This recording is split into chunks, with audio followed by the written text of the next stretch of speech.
esta noche sé que Dios va a hacer algo con cada uno de nosotros. Sabe que si usted en algún momento dado se ha sentido como que está patinando en su vida personal, o sea, como que no hay avance, no sé si a veces le pasa, como que usted trata y trata y trata, pero como que no hay un avance, como que siempre está repitiendo los mismos errores o las mismas fallas, o como que avanza un poco y vuelve a retroceder. Sabe que muchas veces sin darnos cuenta, porque yo descubrí esto en mi caminar con el Señor, no me daba cuenta recién convertida, sino al tiempo me fui dando cuenta de las maldiciones generacionales. Yo ni sabía que existían, no sabía lo que era, no sabía yo ni creía por un momento dado que los pecados de mis padres podían afectarme a mí. No entendía estos principios, y aunque tú no los entiendas y porque no los conoces o no los puedes procesar, eso no les quita el poder de poder trabajar en tu vida. Las maldiciones son real. Me gusta en el término inglés cuando dicen someone cursed you, alguien te maldijo. Usted rápidamente en el idioma español se interpreta, alguien te hizo una brujería o un hechizo, ¿sí o no?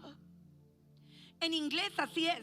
When someone curses you, va más allá de simplemente decirte una mala palabra. When someone curses you es ponerte un hechizo. Amen. Es como hacerte un daño. Y aunque usted diga las palabras no me afectan, cuando tú no sabes quién eres en Cristo Jesús, las palabras sí te afectan. Las palabras moldean tu carácter. Las palabras moldean tu identidad. Es algo bíblico. Las palabras, dice la Biblia, que tienen el poder para dar vida o muerte. Las palabras pueden meterte en una maldición o en una bendición. El Antiguo Testamento se divide en dos tipos de personas: gente bendecida y gente maldecida. La bendición como la maldición tienen efectos en las personas, en lugares y en cosas. Amén. Cuando Jesús bendijo al pan, tuvo un efecto en el pan. ¿Qué causó? Se multiplicó. Pero cuando Jesús maldijo la higuera, se secó. Aquí vemos que la bendición causa un efecto en la vida de la persona y causa la abundancia, la multiplicación, el avance.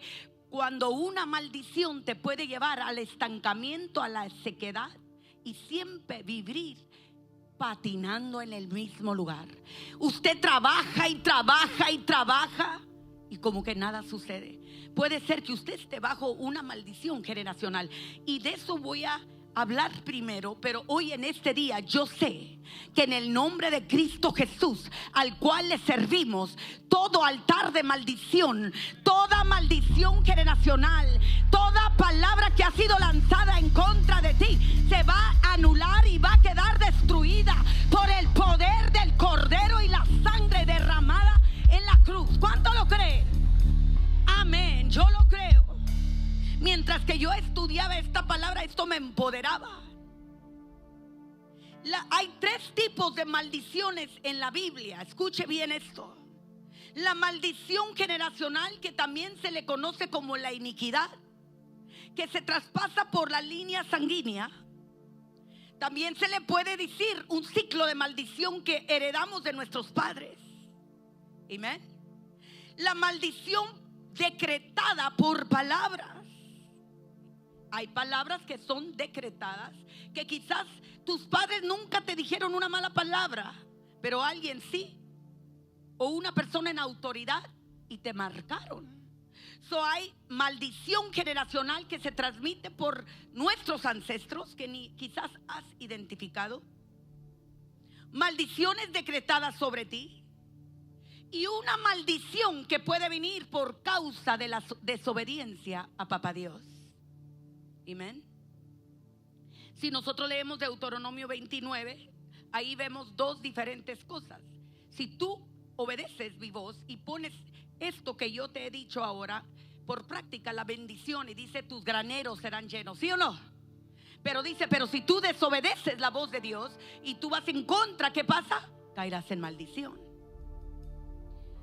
Las maldiciones generacionales, voy a empezar con punto número 1, se pueden transmitir de hasta la 4ª generación de nuestros bisabuelos, se dice. Quizás tu bisabuelo, tu abuelo. Fíjense que yo desde niña me gustaba hacer un family tree, un árbol de familia, le llaman en español, familiar. Y yo siempre le preguntaba a mi mamá y a mi papá cómo se llamaba mi abuelita y mi great grandmother, mi bisabuela y mi tatarabuela. Yo quería saber sus nombres y dónde vivieron, porque yo no las conocí. Mi abuelo, el padre de mi papá, sé que se llamaba Ignacio Chávez. Sé que era de Piedras Negras, Coahuila, México, pero yo nunca lo conocí. Él murió muy joven. Fue atropellado en un accidente de auto. Entonces yo no conocía a mi abuelo. Conocí a mis abuelos del lado de mi mamá. Y sabe que uno investiga, ¿sí o no? ¿A cuántos les gusta investigar de sus ancestros? ¿De dónde vinieron? Me di cuenta que la familia de mi padre originó de Portugal. Mis padres del lado de mi papá y de mi mamá son mexicanos de hueso colorado. Amén. Indios, aztecas. Entonces se combinaron y de ahí salió mi familia. Entonces eso es importante saber, preguntar, porque a veces te vas a dar cuenta que hay hábitos que tú estás haciendo que tú ni sabes ni por qué lo haces, pero viene por tu línea sanguínea. Pero a veces son hábitos que te llevan a la maldición, a la derrota, a la idolatría. Y nosotros decimos, no somos idólatras. Nosotros no vamos a consultar a divinos. Nosotros no vamos a los amorreos. Nosotros no nos leemos la mano. Pero la palabra del Señor dice que el pecado de la rebelión es como la idolatría, y la arrogancia es como la adivinación. Entonces yo no tengo que ir a una bruja si soy arrogante. Es como que si yo estuviera yendo a alguien. ¿Me está entendiendo? Vamos a Éxodo 4:6.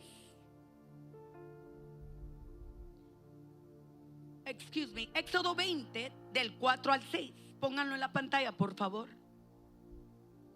Te adoramos, Abba Padre. Yo declaro que el Espíritu Santo está trabajando en los corazones en esta noche. Éxodo dice: no te harás ninguna imagen, ninguna semejanza de lo que está arriba en el cielo, ni abajo en la tierra, ni en las aguas bajo de la tierra. Ni te inclinarás a ellas, ni las honrarás. ¿Qué dice? Porque yo soy Jehová tu Dios, fuerte, celoso. Escuche, que visito la maldad de los padres. ¿Hasta dónde? Ahí está. Papá Dios lo dijo. Pero es injusto que papá Dios haya hecho eso si yo no hice nada. Porque yo tengo que heredar el pecado de mis padres. ¿Sabe que hoy vamos a aprender que se necesita un sacerdote que se levante para romper la iniquidad? Siempre me gusta cuando mi esposo habla y dice: toda mi familia, todos tuvieron hijos de diferentes padres. Pero yo dije: mis hijos van a conocer su papá solamente. Y eso me gusta, porque él vino a romper la maldición generacional que había sobre sus hermanos, sus primos, sus tíos. Y se terminó con él. Y yo espero que mis hijos sacerdotes que tengo continúen el mismo patrón que su padre. Que los hijos, sus esposas solamente den a luz a hijos de ellos. Porque ahí se seca la maldición. Vemos en la Biblia cómo hay hijos rebeldes que cuando vinieron ciertos hombres de Dios a destruir los altares de la idolatría, vinieron otros a edificarlos de nuevo, cuando ya sus padres los habían destruido. Podemos ver cómo usted quizás cortó, pero si usted no está velando sobre su hijo brae y le levanta un altar a Acera y a Baal, y usted ni en cuenta y no sabe quién son ellos. Son dioses que habla el libro del Antiguo Testamento, que son dioses que adoraban los israelitas en vez de adorar a Jehová Dios. Amén. La iniquidad. Números 14:18 dice: Jehová tardo para la ira y grande en misericordia, que perdona la iniquidad, que es la maldición generacional, para que la entienda, y la rebelión. Póngalo ahí en la pantalla. Números aunque de ningún modo tendrá por inocente al culpable, que visita la maldad de los padres sobre los hijos hasta los terceros y hasta los cuartos. Solo un hijo o una hija de Dios lavado por la sangre del Cordero tiene el poder para romper una maldición generacional, no un impío. Ellos pueden ir al brujo. Y estaba leyendo hoy la Biblia, como la palabra del Señor enseña. Hay de aquellas mujeres que venden velos y ofrecen protección a la gente, como las brujas. Te dicen: mira, te voy a hacer un hechizo aquí, ponte un bracelet con el ojito. ¿Cómo le llaman a eso? El evil eye. ¿Cómo le llaman ustedes? Ustedes se lo ponían. Mal de ojo. Para que no le hagan ojo. Mentira, eso atrae demonios. No le ande poniendo eso a sus hijos. Es una mentira de Satanás. Ningún hombre te puede ofrecer protección. El único que te puede proteger es Jesucristo. El único que puede establecer una muralla de protección de fuego es Jesucristo. Ningún hombre puede venderte algo que diga: pon este nopal en la puerta, esta sábila o no sé qué cosa te venden ahí para que la herradura o la de esta colita de conejo, la pata de conejo, yo ya le puse colita. Pues parece una colita así de un conejito. Y ahí la trae usted colgando pensando que lo protege.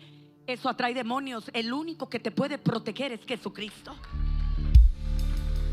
Yo quisiera que se levante esa generación, que hable de sus experiencias, que se meta a las redes y diga: ¿sabes una cosa? Yo practicaba la brujería, porque yo no conocí la brujería, pero hay gente aquí que la practicó, pero están calladitos. Y yo declaro que se levanta esa generación que no tiene miedo de hablar y meterse a las redes a decirle: yo practiqué la brujería, pero no me fue bien hasta que conocí a Cristo.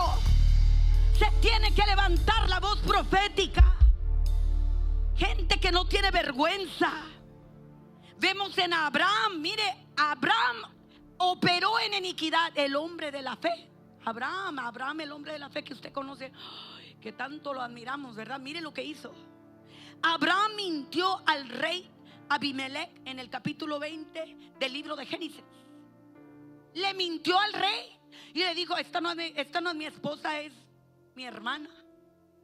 Y cuando vamos al capítulo 26 de Génesis, su hijo Isaac hizo lo mismito con su esposa Rebeca.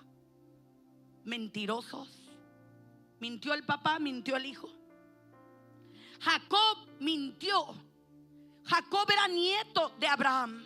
Mintió a su padre sobre la vida de Isaú. Le dijo: yo soy Isaú. ¿Sí o no?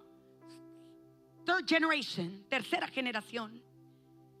Los hermanos de José le mintieron a su padre de la muerte de José, y José les miente a sus hermanos de quién era Benjamín. Cuarta generación. Las 4 generaciones de mentirosos. ¿Quién es el padre de toda mentira? Eran hombres de Dios, pero operaban en un ciclo de maldición, traspasando la línea sanguínea, una tras otra, tras otra, tras otra, porque nadie se levantó a cortarla. Y cuando algo no se corta, aunque usted diga: no lo voy a hacer, lo va a terminar haciendo, because it's in you. La iniquidad opera, está desde el momento de concepción.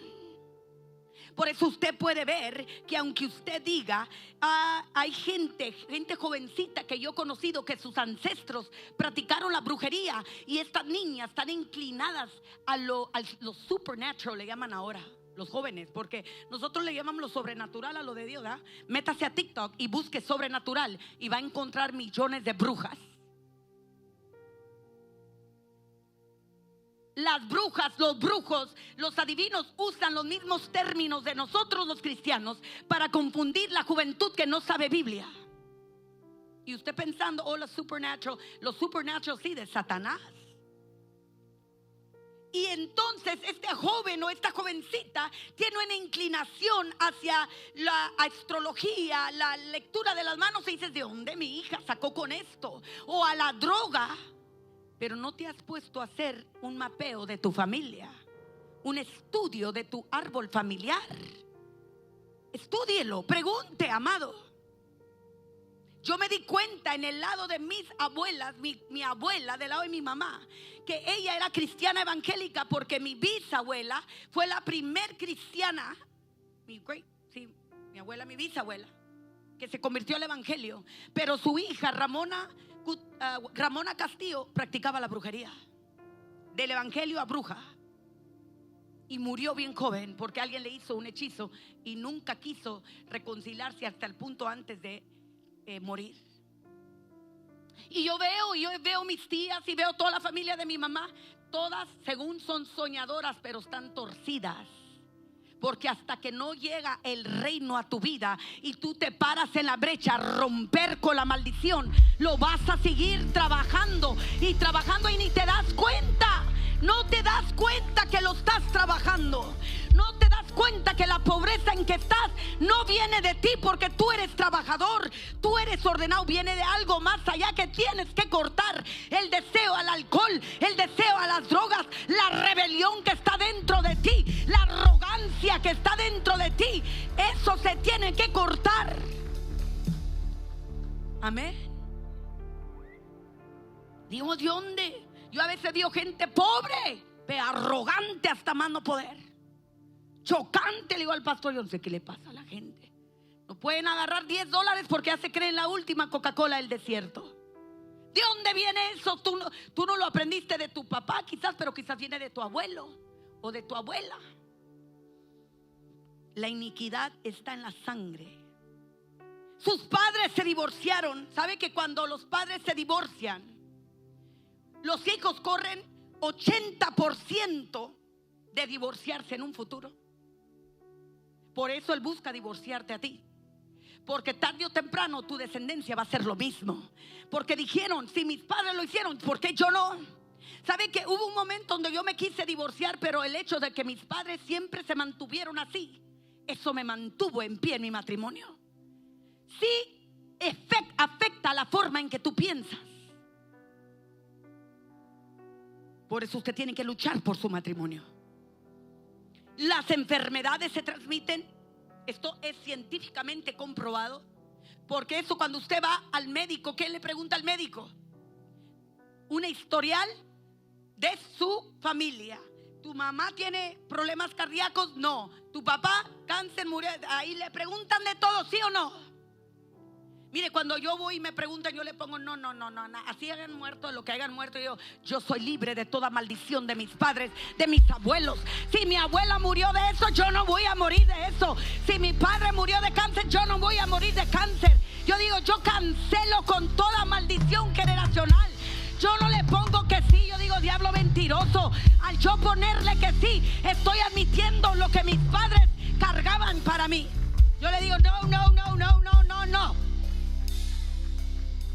Yo no lo admito, no lo acepto. Usted también. Desórdenes mentales. Gente fornicaria que desde que nacen tiene 5 años y ya tiene un novio. Sí. Niñas, yo he visto niñas chiquititas que caminan como mujeres. ¿De dónde sacó esa manera de caminar? Es un demonio.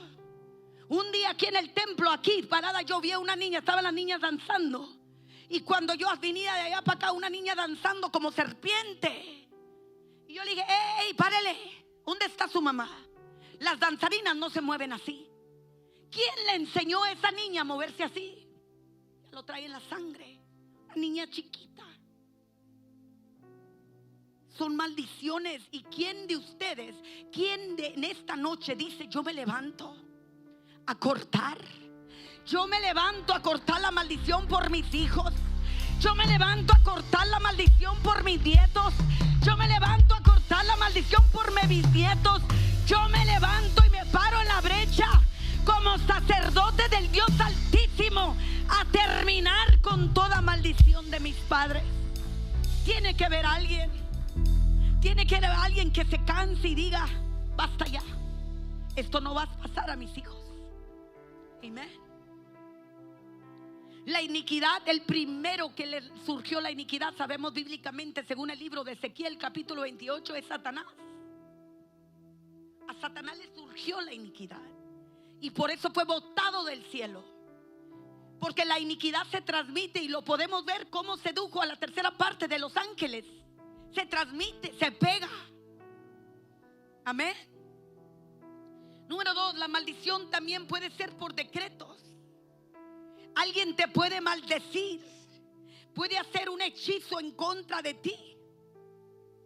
Pueden decir: tú no sirves para nada, tú nunca vas a lograr. Eso también te maldice, porque las palabras tienen poder. Fíjese que ser maldito, según la Biblia, es tener pérdida de todo.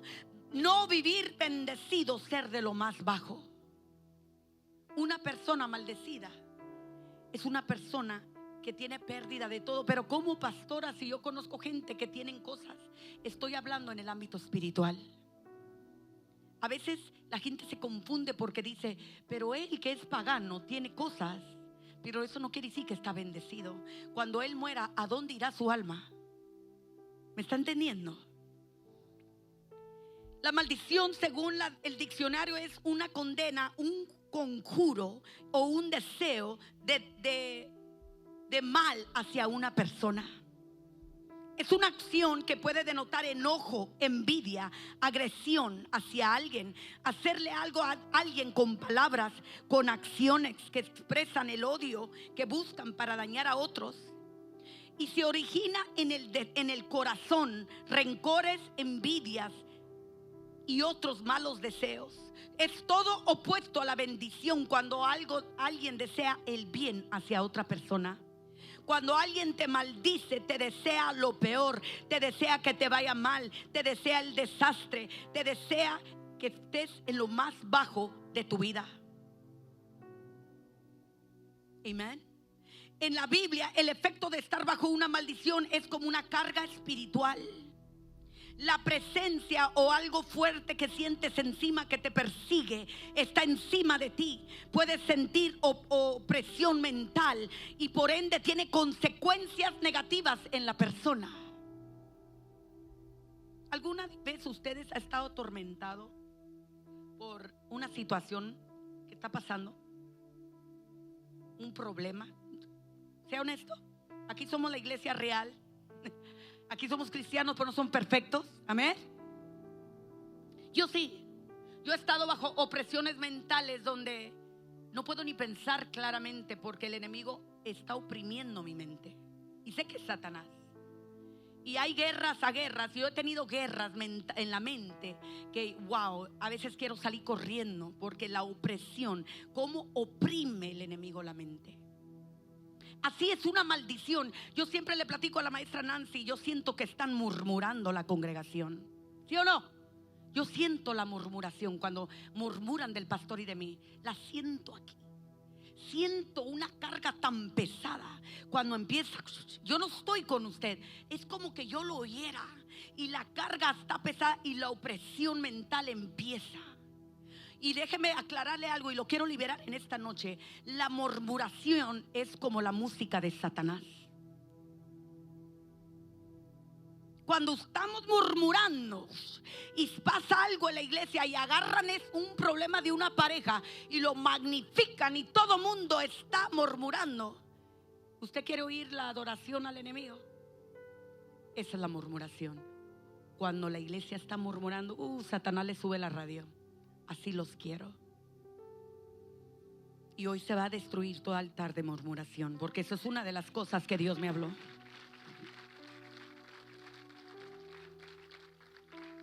Tenemos que estar enfocados. Deuteronomio 28 dice: pero acontecerá si no oyeres la voz de Dios, tu Dios, para procurar cumplir sus mandamientos y sus estatutos, que yo te intimo hoy, vendrán sobre ti todas estas maldiciones y te alcanzarán. Dios es un Dios de principios. Hay gente que dice: a mí no me va a tocar la brujería, porque tú lo dices. No es así. Gente del mundo, borrachos, que dicen: a mí me pueden hacer cualquier hechizo, no me va a tocar. No es así. Sí te va a alcanzar. porque la brujería es real, las maldiciones son real. El único que puede quebrantar la brujería y las maldiciones se llama Jesucristo, y es por una persona que ha sido lavada por la sangre del Cordero, que se levanta, como decía el pastor en la mañana, y dice que clama. Cuando un hijo clama, el cielo responde. Y cuando un hijo dice: papá Dios, ay, no me quiero avanzar, pero cuando un hijo clama y le dice: quebranto toda maldición, el army celestial, el ejército celestial se activa como un rayo a destruir toda maldición que se ha levantado en contra de tu vida. Yo me he tenido que levantar a cancelar y a pedirle a las intercesoras: cancelen toda palabra que ha sido lanzada en contra de mí.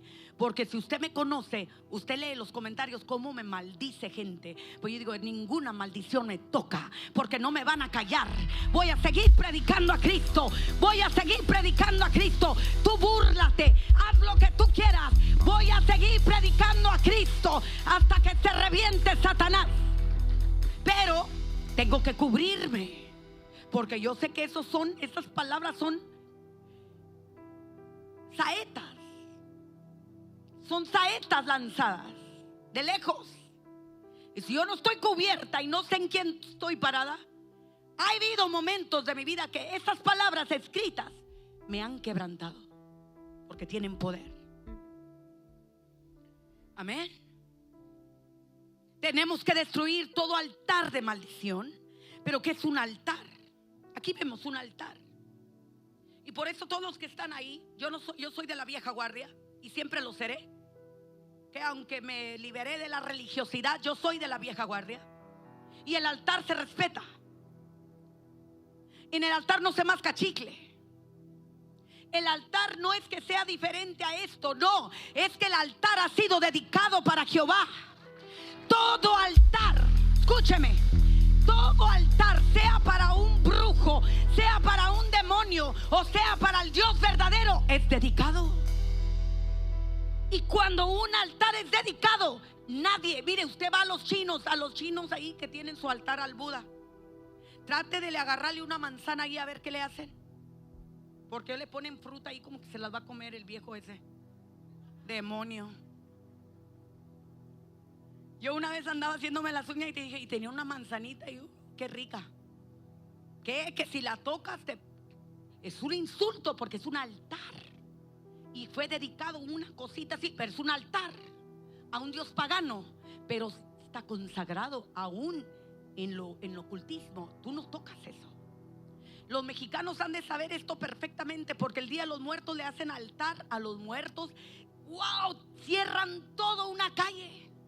¿Sí o no? ¿Cuántos vivieron en México?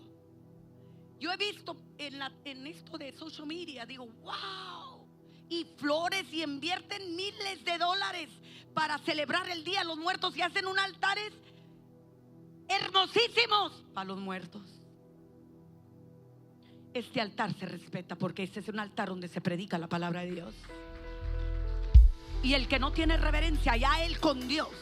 Pero yo sigo creyendo que el altar es un lugar dedicado, un lugar de sacrificio, un lugar donde, por eso ahí traemos nuestras ofrendas. Por eso ahí es donde traemos nuestros pactos. Aquí, si usted tiene hijos y está en el ensayo, no deben de andar corriendo aquí. Y yo no tengo que estar aquí para decirle: baje su niño del altar. Usted debe saber, el altar se respeta. Pero eso ya se perdió. Ya no importa. El altar es un plataforma. No es un lugar de sacrificio dedicado al Dios verdadero, para adorarle, para traer nuestras ofrendas. Aquí en la mañana a las 5, aquí hay lágrimas derramadas. Si yo pudiera ver en el ámbito espiritual y poder ver con lentes espirituales, esto está lleno de agua, de lágrimas de todos nosotros que hemos llorado aquí. Peticiones. Aquí hay pactos por familias, por territorios, por papeles de inmigración, por salvación de sus seres queridos, ¿sí o no? El altar se respeta. Así como este altar está aquí, lo podemos ver. Hay altares espirituales que son edificados, ¿sabe cómo?